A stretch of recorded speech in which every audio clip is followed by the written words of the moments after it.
اعوذ باللہ من الشیطان الرجیم بسم اللہ الرحمن الرحیم یا ایھا الذین آمنوا کتب علیکم الصیام کما کتب علی الذین من قبلکم لعلکم تتقون۔ صلوات بر محمد و آل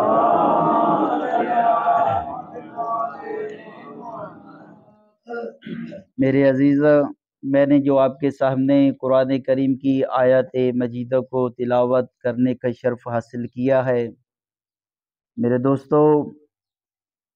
خدا بند عالم اپنی لا ریب و بے عیب کتاب کے اندر فرما رہا ہے کہ اے ایمان والو، آپ کے اوپر روزے فرض کر دیے گئے ہیں،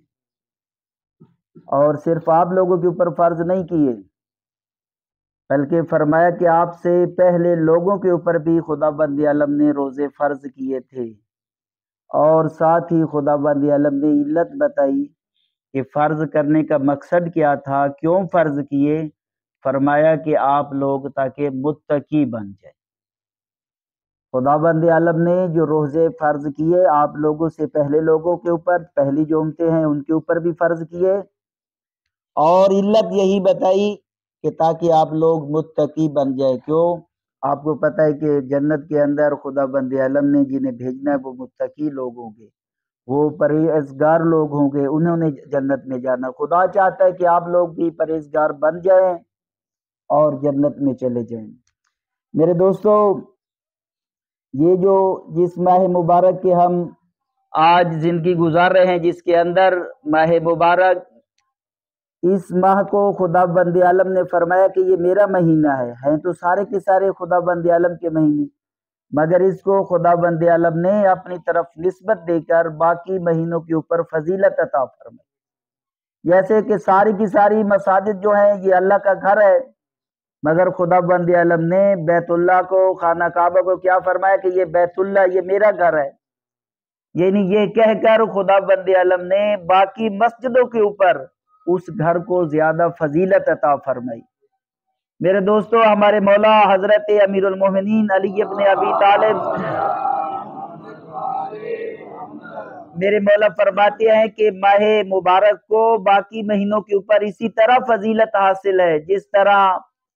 عام بندے، فرمایا کہ جس طرح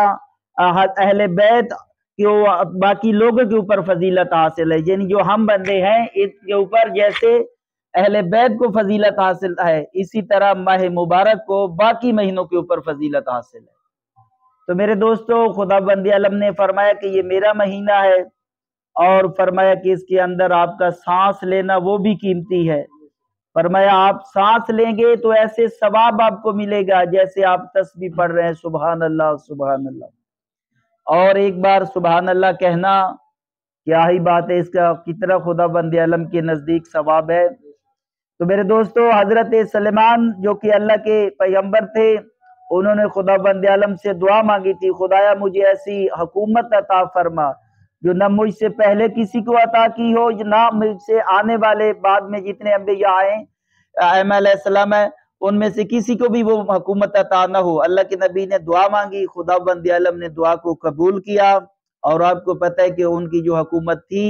اس میں کیا ہوتا تھا، ان کا جو تخت تھا وہ ہوا میں پرواز کرتا تھا۔ تو میرے دوستو، جب ان کا تخت ہوا میں پرواز کرتا تھا تو ایک بزرگ شخص نے اس کے تخت کو دیکھا، اللہ کے نبی کو، اور کہنے لگا کہ سبحان اللہ۔ اللہ کے نبی نے فوراً فرمایا کہ تخت کو یہاں پہ اتارا جائے۔ جب وہاں پہ اتارا گیا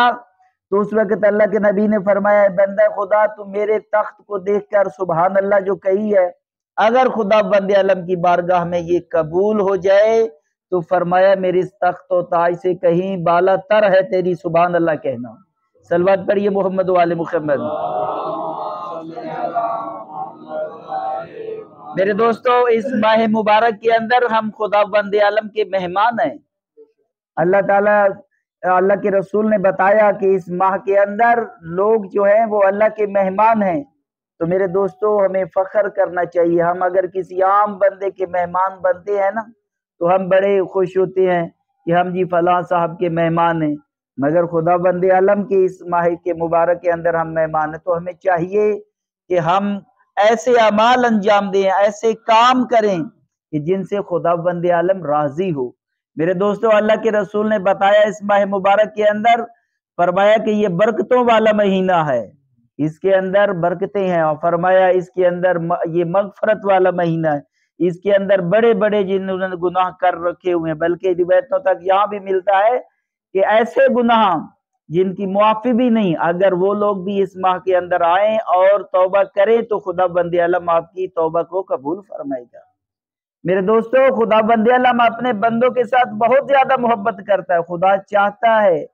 کہ یہ میرے بندے جنت میں چلے جائیں، مگر یہ اختیار بندوں کو دیا کہ آپ جانا چاہتے ہیں یا نہیں جانا چاہتے،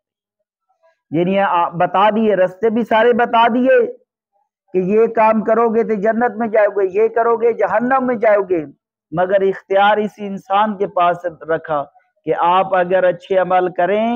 تو اس کا صلہ ہے آپ کے لیے جنت، اگر آپ برے کام کریں گے تو پھر اس کا صلہ آپ کے لیے ہے جہنم میں۔ تو میرے دوستو ماہ مبارک کے اندر ہر دن 1000 بندہ ایسا جن کے اوپر خدا بند عالم نے جہنم کو معین کر رکھا ہے کہ یہ بندہ یقیناً جہنم میں جائے گا، اور فرمایا کہ اگر وہ بندہ بھی چاہے تو اس ماہ کے اندر توبہ کرے تو خدا بند عالم اس کے لیے بھی جنت کے دروازے کھول دیتا ہے۔ میرے دوستو اس ماہ کے اندر خدا بند عالم نے جنت کے دروازے کھول دیے ہیں، آسمانوں کے دروازے کھول دیے ہیں، جہنم کے دروازے بند ہیں، اور شیطانوں کو بھی بند کر دیا گیا جو ہمیں نماز کے لیے، قرآن کے لیے یعنی اچھے کاموں سے روکتے تھے۔ تو اللہ کے رسول نے بتایا کہ شیطانوں کو صرف بند نہیں بلکہ ان کو جکڑ دیا گیا ہے۔ تو میرے دوستو اس ماہ کے اندر ہمیں توبہ کرنی چاہیے، اور خصوصاً جمعہ رات اور جمعے والے دن کے متعلق فرمایا کہ ہر گھنٹے کے بعد 1000 ایسا بندہ جن کے اوپر جہنم کو لکھ دیا گیا تھا کہ یہ بندہ جہنم میں جائے گا، تو خدا بند عالم اس کے لیے بھی یہ گنجائش رکھی ہے کہ اگر وہ توبہ کرے تو خدا بند عالم اس کی توبہ کو قبول فرمائے گا۔ تو میرے دوستو اس ماہ مبارک کے اندر اگر آپ روزہ رکھ کے سو جاتے ہیں تو اس کا بھی آپ کو ثواب ہے، آپ سوئے ہوئے مگر کیا ہے آپ کو ثواب ملے گا کیونکہ آپ اللہ کے مہمان ہیں۔ میرے دوستو اس ماہ مبارک کے اندر اگر آپ قرآن کریم کی تلاوت کرتے ہیں تو خدا بند عالم نے تلاوت کا ثواب بڑھا دیا۔ پہلے دنوں میں آپ ایک قرآن کو ختم کرتے تھے تو ختم قرآن کا ثواب ملتا تھا، مگر اس ماہ مبارک کے اندر کیونکہ آپ لوگ خدا بند عالم کے مہمان ہیں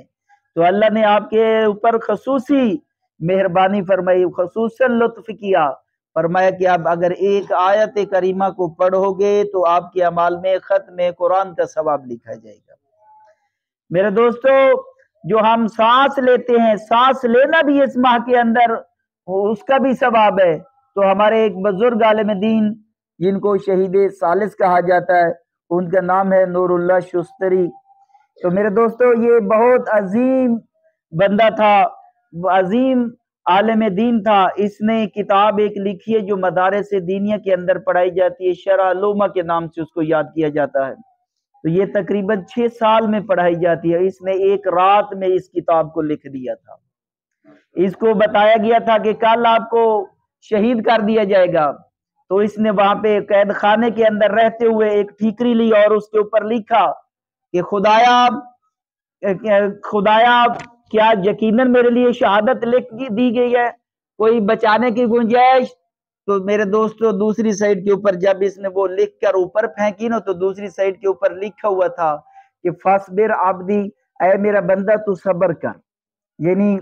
اس کو یعنی جواب ملا۔ اور اس نے ایک رات کے اندر وہ کتاب لکھی اور وہ 6 سال کے اندر پڑھائی جاتی ہے۔ اگر ذہین طلاب ہوں تو وہ 3 سال کے اندر وہ پڑھ لیتے ہیں۔